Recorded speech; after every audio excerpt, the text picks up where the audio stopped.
Here. On your finger. Well, Adam Gascoigne, you know, I could probably spend an hour up here telling you stories about this guy. Tell you a couple that are short and come to my mind. First off is Adam is one of those kids where, you know, he tries to get every edge he can on his opponent. And became real clear when he was a sophomore that didn't brush his teeth the day of a match. And, or a tournament. And, or ever sometimes. And, you know, while that might be a good advantage for him working with his opponent, it's not very good when you're trying to stand in front of somebody's face and coach him. And if you've ever watched Adam wrestle or do anything, he's like a hyperventilator. He gets real all the time. And when you're standing 2 feet from him, it's really not pleasant. So thank goodness Ron, when I mentioned that, it's Adam's dad, and he understood that, he bought me a toothbrush and toothpaste for Adam, and I have it in my locker still to this day. Because, you know, tournaments are long days, and it's pretty raunchy, but... Adam's breath stinks really bad right now. So that's one story about Adam. The other thing about Adam is I really, you know, I'm going to really miss our car rides together. Adam's going to listen to this. We talk about some of the strangest stuff you could ever imagine, and when you're going on some of these car rides, you know, like the Pac Coast tournament, when you go all the way down to Vancouver and you stay in a hotel for 2 nights, and the tournament gets over, so you're getting up at 6 in the morning, and then you're driving home, you know, and you're getting home at midnight, 12:30 at night, and it's tiring on a coach because, you know, the kids can sleep and they rest. I know they wrestle all day, but, you know, I didn't wrestle all day, but it's an emotional toll, and then you're driving home and you know, you got guys like Adam that just talk and they go in all these places and it keeps you awake, it keeps you on your toes for sure. But the other thing about Adam is, you know, kind of as I mentioned was,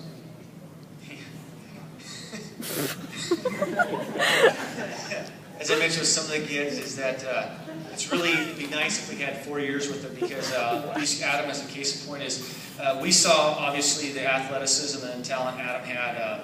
You know, when he was a sophomore, we went over to Moses Lake and we wrestled in a dual league tournament over there, and he ended up wrestling a kid from Moses Lake who ended up being the state runner-up that year, and Adam beat him 12-4. And that Adam was his own worst enemy at times in wrestling, and you know, take it down. You know, he was up at Pac Coast. He was wrestling a kid. He was up 16-2, and he pinned himself. Last year when he was a junior, and he was beating a kid at the CK Matman. I think it was 12-0, and he locks up the cradle, and he's going to try to turn him over and tech him, and he ended up pinning himself again. And I think Adam pinned himself like 3 or 4 times this year. And so we kind of got to a point where it's like our approach has got to be different because we kind of fought that problem for 3 years. And so really the last month of the season, we just started going, Adam, before you go out and wrestle a match, I'd say to him, how many points does it take to win a match? 1. All you got to do is beat your opponent by how many? 1 point.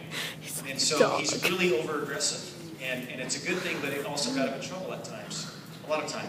And so when we kind of got that ironed out, we kind of figured it out, he stopped taking as many chances, and he just, because one of the things about Adam is he doesn't get taken down very often, and no one can hold him down. And so once we kind of figured that out, and he really started to kind of excel, and you know, he didn't lose very many matches from that point out. You know, he was a league champion, a regional champion, and he took 4th place in the state, and that's pretty awesome. The other kind of story about Adam is I think he suffers severely from some form of ADD. And I'll tell you 2 stories about it. So we're at the state tournament, and he's in the match where he has to win this match to place at the state tournament. I mean, it's the biggest match he's ever wrestled in his life. All the chips are on the table. You win, you're going to be a state medalist. You lose, you're done. Your career's over. And it's the 3rd round, and it's Adam's choice. He chooses down, and so he looks over the corner, and I was like, Adam, come firing out on the whistle. When that whistle blows, blow out of there. If you know what I'm talking about, if you've seen him wrestle, the whistle blows. He's got an amazing stand-up where he's so quick and he's got so much burst, he just flies to his feet. And kids can't hold him down. A lot of times he gets an escape, and the kid's still down in referee position. So Adam gets set. I think you and I were in the corner together. We're just like, here it comes, here it comes. The whistle blows. There isn't one movement at all by Adam. Nothing. Nothing. The kid rides him for, I want to say, a good 30, 40 seconds, they end up going out of bounds. And you can ask Coach Cooper, I'm going nuts at this point. I'm like, what is he doing? He's giving it away. What is he doing? What is he doing? So they go out of bounds. They come back center. I'm like, man, I'll blow out of there and whistle. And he blows out of there, gets an escape, no time at all. So after the match, I was like, guys, what is going on? Why didn't you blow out of there on the whistle at the start of the third round? And Adam, you ever seen that movie Ice Age 3 where they go, squirrel, squirrel, squirrel, the dogs? That's kind of Adam a little bit. So he tells me the story. He goes, Coach, I got set in referee's position. And I looked over at the mat across the way, and there's this kid in this red singlet. And he goes, gosh, where do I know that kid from? The next thing I know, the red was. And I was just like, Adam, can't do that. And then his very next match the next day, another huge match, because if you win this one, you're in the top 6. If you lose that one, you're wrestling for 7th and 8th. And if you win that one, you're guaranteed 2 more matches. And so he's wrestling this kid, and he's up by 2 points, and then this kid keeps hitting this Granby roll. He's reversing him. So then he's tied, and Adam's reversing. He's up by 2, and the kid hits the Granby roll. They're tied. So they go out of bounds. Adam's up by 2, and there's 20 seconds left.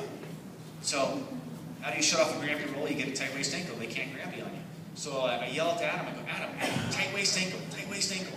And Adam's like, okay. So the kid gets set. Ref says, bottom man set. Yes, top man on. Adam lines up. He grabs the biggest, fattest, tight waist he can get, and he grabs the kid's ankle, and he's ready, hunkering down.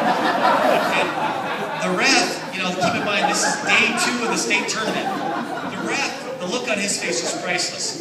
He just looked at it, and he was just like, what in the heck is going on? He's looking around, and he goes, caution. He goes, you can't grab a tight waist ankle. And Adam goes, oh, okay, thanks. Then he looks over his shoulder at me because I'm going nuts at this point. Partly I'm embarrassed for him. He looks over at his shoulder and he gives me a wink like that.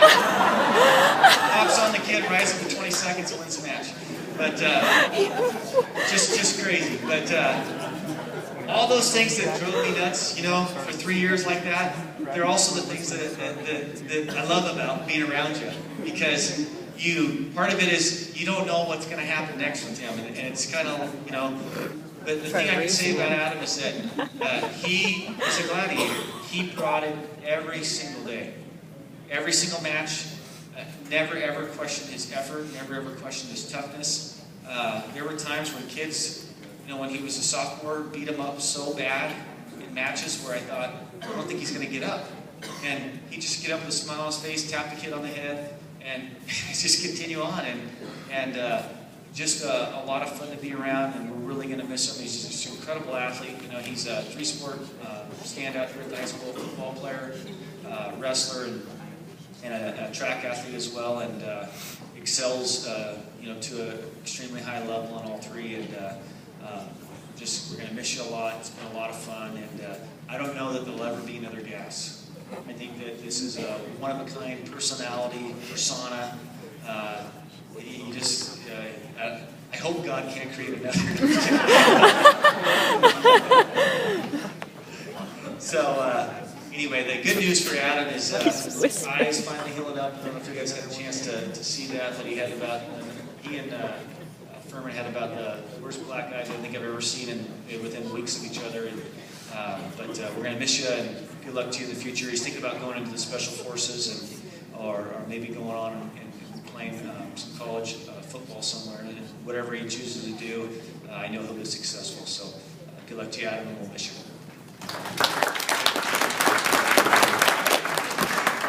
Adam is another one of the first group, and there won't ever be another one, because Adam, you're a strange duck.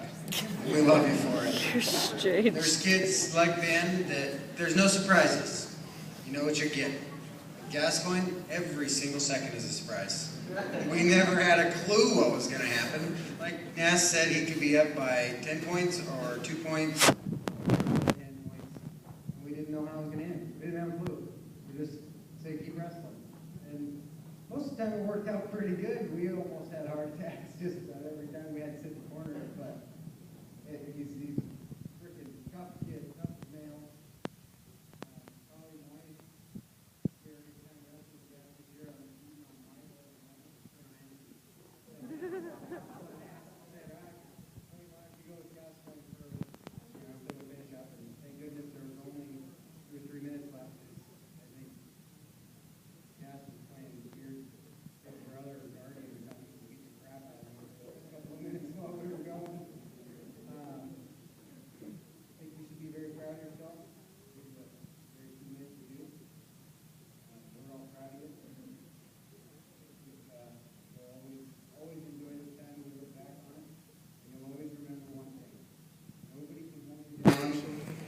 Step. Stephen Hoyt.